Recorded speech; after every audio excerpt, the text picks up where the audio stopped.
Et toutes les institutions qui donnent les bourses disent que voilà, il y a en gros 2 000 € de bourse, 20 à 30% de temps à consacrer à des activités d'animation, et que tout projet qui serait issu de cette résidence doit apporter des mentions obligatoires, blabla, blabla, blabla.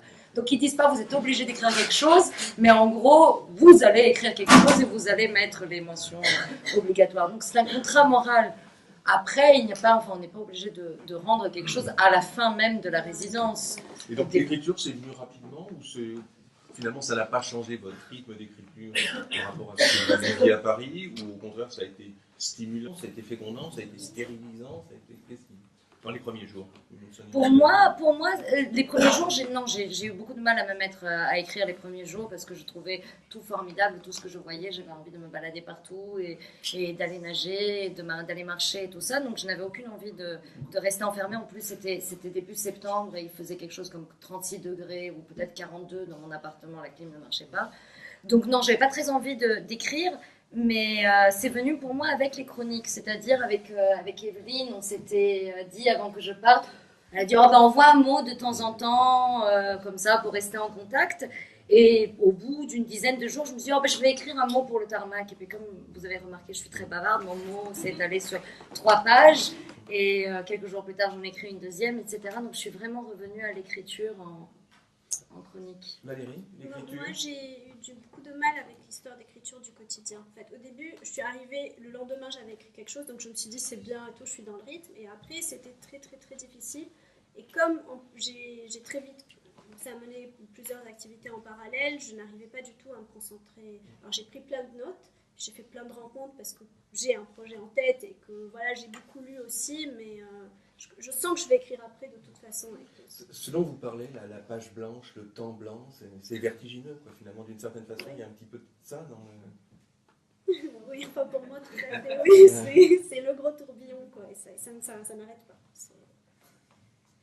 Sonia, vous dites à plusieurs reprises dans ce qu'on a entendu, puis dans le livre, Beyrouth, c'est chez moi, c'est comme chez moi.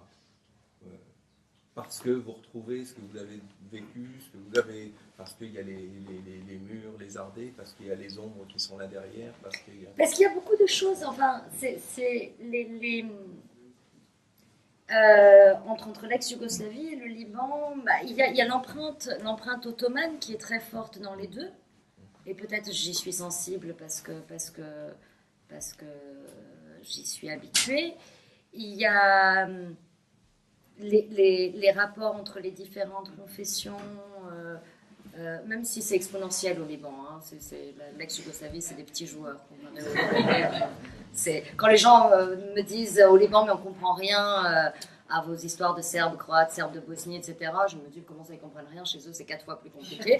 Mais il y a ça, il y a les odeurs, les goûts, les couleurs, le sempiternel café turc, certaines épices. Il y a quelque chose de très méditerranéen avec ses bons et ses mauvais côtés. Mais autant je ne supportais plus d'y vivre à 18 ans et j'en suis partie, autant j'ai pris beaucoup de plaisir à le retrouver à Beyrouth. Je me suis... Est-ce que je peux me permettre juste d'intervenir? Parce que sur ce point, Bernard, la première fois que j'ai rencontré Sonia, elle m'a dit, et ça m'avait beaucoup, beaucoup touchée, elle m'a dit, je ne connais pas le Liban, et en même temps, je sais que je vais y être chez moi. C'est-à-dire, elle avait déjà cette intuition avant même d'y aller. Et voilà, je voulais juste dire ça. Elle avait l'intuition qu'elle serait chez elle avant même d'y aller. Et c'est vrai que moi, ça m'a beaucoup marqué. Peut-être aussi ce que je ne dis pas, c'est que adolescente, je vivais en Guinée-Conakry, où il y a une diaspora libanaise très, très, très, très présente, en tout cas dans les années 80. Il y a même des auteurs guinéens. Oui, voilà, William Sassine, notamment. Et du coup, j'ai un peu baigné dans... Alors, au Libanais présent, je sais que la mentalité des gens de la diaspora et la mentalité des gens au Liban, c'est pas la même, et qu'il faut surtout pas penser. Mais, bref, j'ai passé beaucoup de temps dans cette communauté-là, donc il y avait quelque chose de... Les gens, j'avais l'impression de les connaître déjà. Je connaissais pas les paysages, mais je connaissais les gens. Valérie, vous disiez tout à l'heure que vous avez eu du mal à vous mettre à écrire. Qu'est-ce qui vous manquait pour écrire par rapport à Beyrouth, lorsque vous écrivez à Beyrouth et lorsque vous n'arrivez pas à écrire à Paris? Qu'est-ce qui manquait ou qu'est-ce qu'il y avait en trop? En fait, ici, c'est en trop. Il y a tout en trop. Et puis, bon, moi, dans ma manière d'être, comme je le dis, c'est-à-dire je vois des choses, je suis très vite attirée, je me disperse. Alors là, j'ai une faculté pour me disperser qui m'étonne moi-même.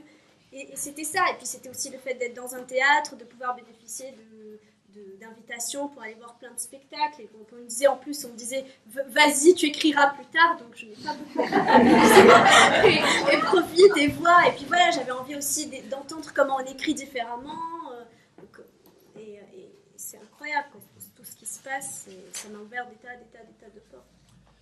Je disais tout à l'heure, Valérie qui pleure, Sonia qui rit ou l'inverse, parce que c'est quand même ça qui revient dans votre texte. Sonia, le rire, c'est quoi? C'est un échappatoire? C'est un masque? C'est une manière de... Je ne sais pas, je ne sais pas, ça fait tellement longtemps que c'est là. Alors dans mes pérégrinations, il y a l'ex-Yougoslavie, mais il y a aussi le Congo,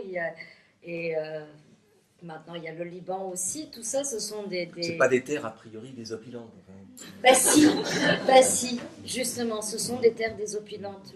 Je pense que ce qui rend tous ces pays si attachants et si riches et si complexes et avec tant de strates à découvrir, c'est justement que